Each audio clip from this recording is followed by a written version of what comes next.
Hola, bienvenidos, bienvenidas a esta nueva clase de ginecología. Seguimos dentro de la unidad de sexualidad y hoy vamos a hablar de un tema que es bastante importante para nosotros como futuros profesionales, no solo porque somos aquellos que estamos llamados para hacernos cargo efectivamente de la educación sexual por los conocimientos específicos que acumulamos durante 5 años con relación a temáticas que tienen que ver con la sexualidad como anticonceptivos, embarazo adolescente, etcétera, sino que además porque es una herramienta que nos permite abordar la prevención.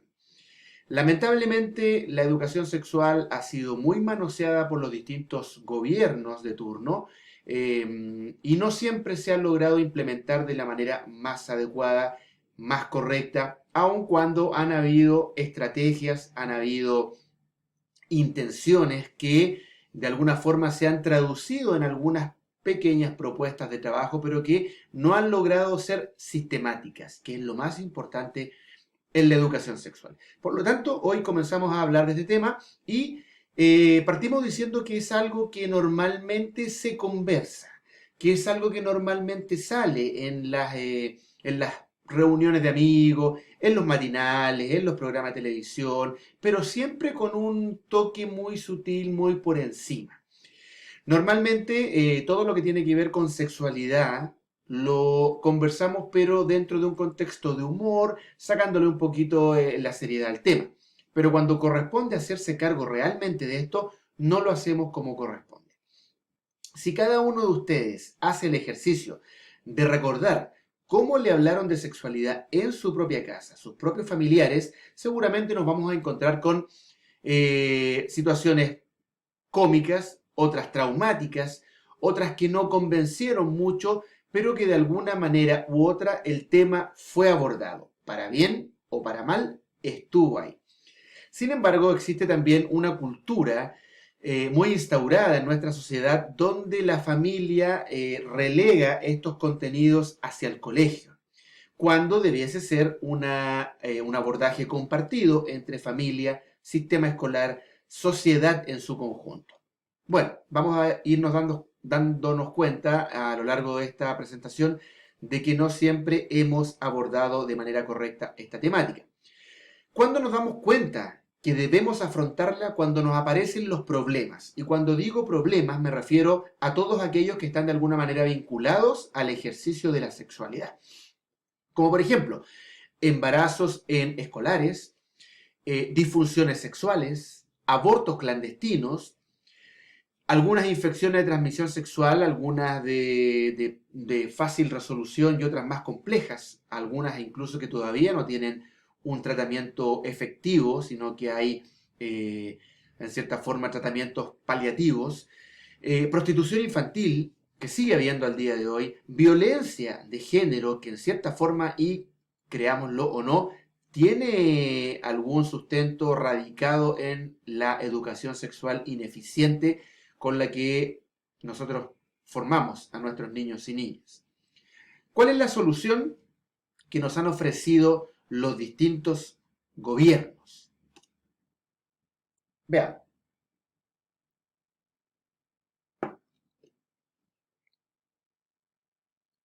Por lo general, campañas publicitarias.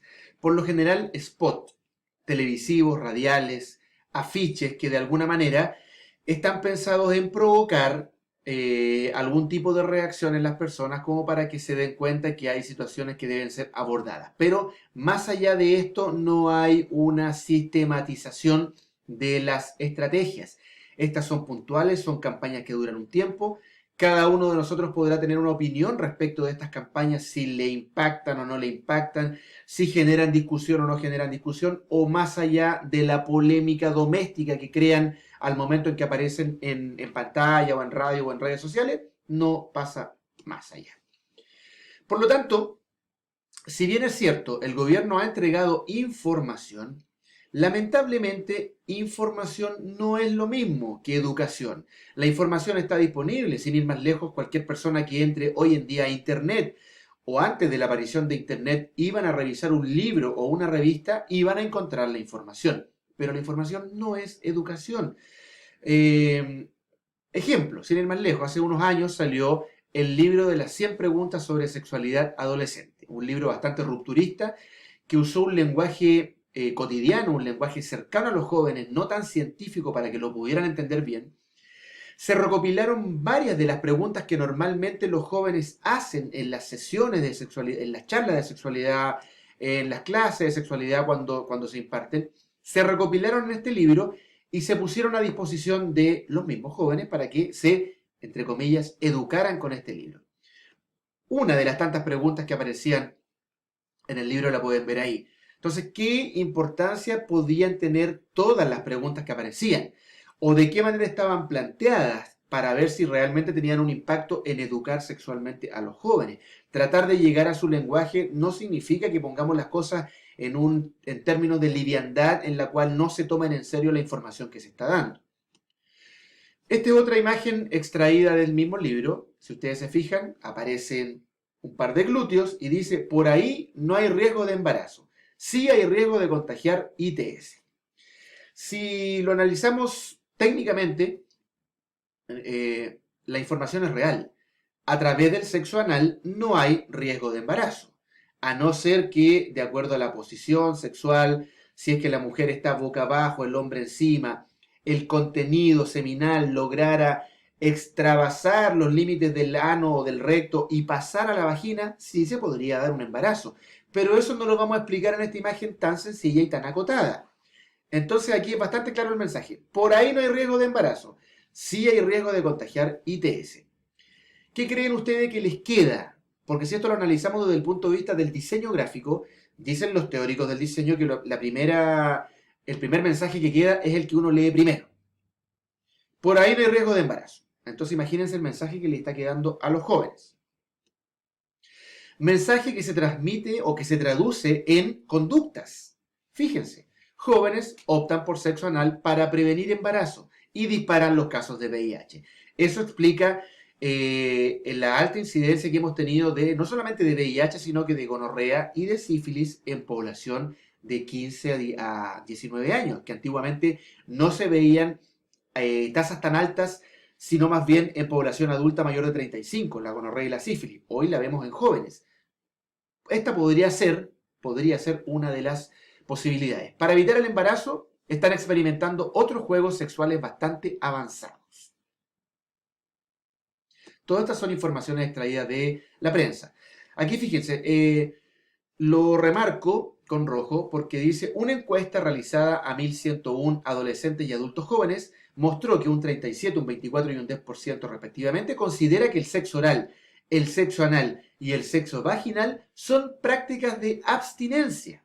O sea, estos jóvenes que a lo mejor recibieron algún tipo de información o escucharon por ahí, asumieron que abstinencia sexual era no tener relaciones sexuales vaginales, sino que tener relaciones sexuales orales, anales, incluso algunos vaginales en un 10% lo mencionaron, peor aún. Pero fíjense que hay errores de conceptos graves que llevan a situaciones de embarazos no deseados o infecciones de transmisión sexual. Aquí tenemos otra imagen sacada del mismo libro de las 100 preguntas. VIH positivo. No es curable, pero totalmente tratable y controlable. Eso es absolutamente cierto. No es curable, pero es totalmente tratable y controlable.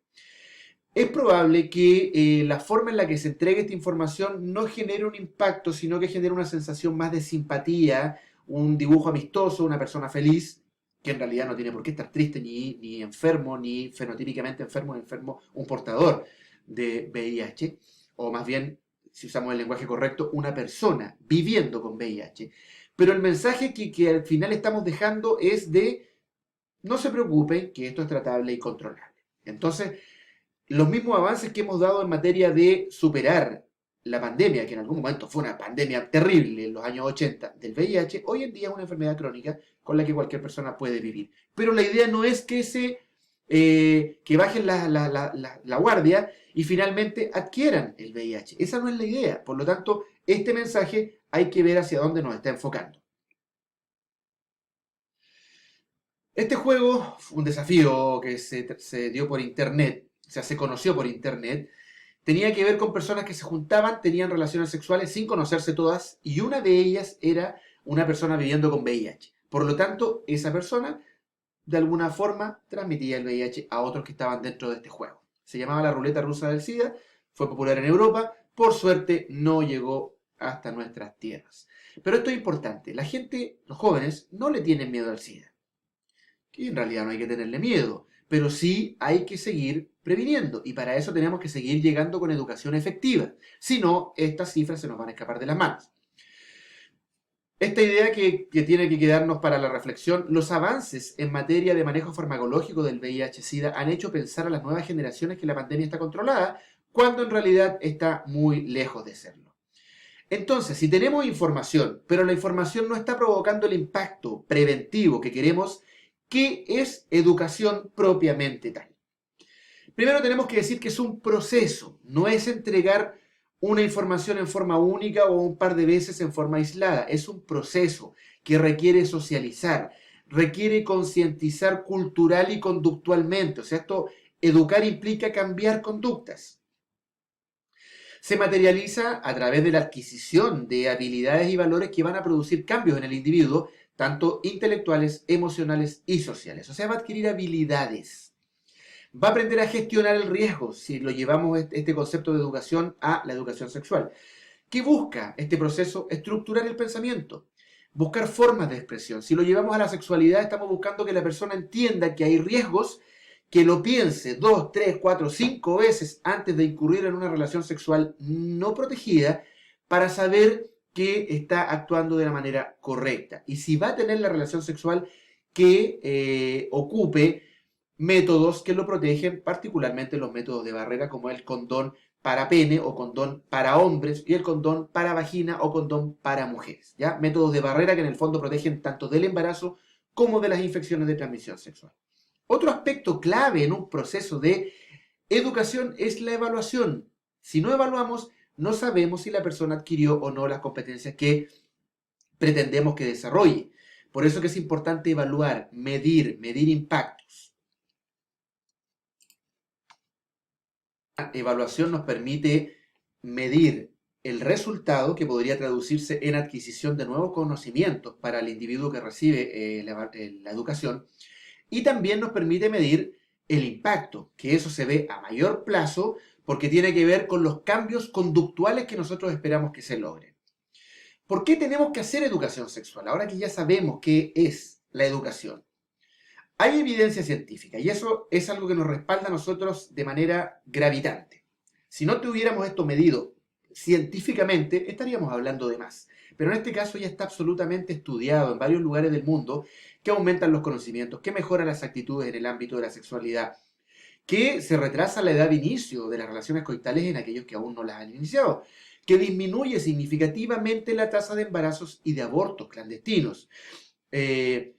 Hay estudios, por ejemplo, sin ir más lejos, que hemos realizado acá en Antofagasta, en la propia Universidad de Antofagasta y en nuestra propia carrera. Este es un estudio que realizamos con compañeros de la carrera de quinto año, ya egresados, por supuesto, son los que aparecen acá, a los cuales se les encomendó la misión de evaluar el impacto y el resultado, como dice el nombre del artículo, publicado en la revista Chilena de Salud Pública, que provocaba en un grupo de jóvenes hablarles sobre prevención del VIH.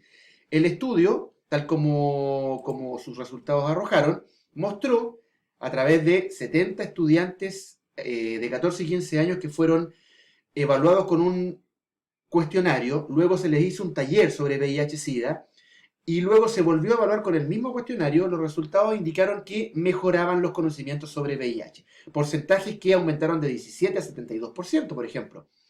Y las conclusiones que nosotros obtuvimos en este estudio muy pequeño, muy humilde, que aumentan los conocimientos sobre, en este caso, sobre el VIH-Sida, las conductas sexuales preventivas, aumentaron también, y situaciones que tenían que ver con potencial discriminación a personas viviendo con VIH, también levemente mejoraron a través del estudio. Vamos a ver algunos resultados principales en la próxima presentación. Esta la dejamos hasta aquí y luego seguimos con estos resultados importantes que nos confirman que entregar educación sexual de manera efectiva y luego evaluarla sí tiene un impacto en las conductas de los jóvenes que la reciben.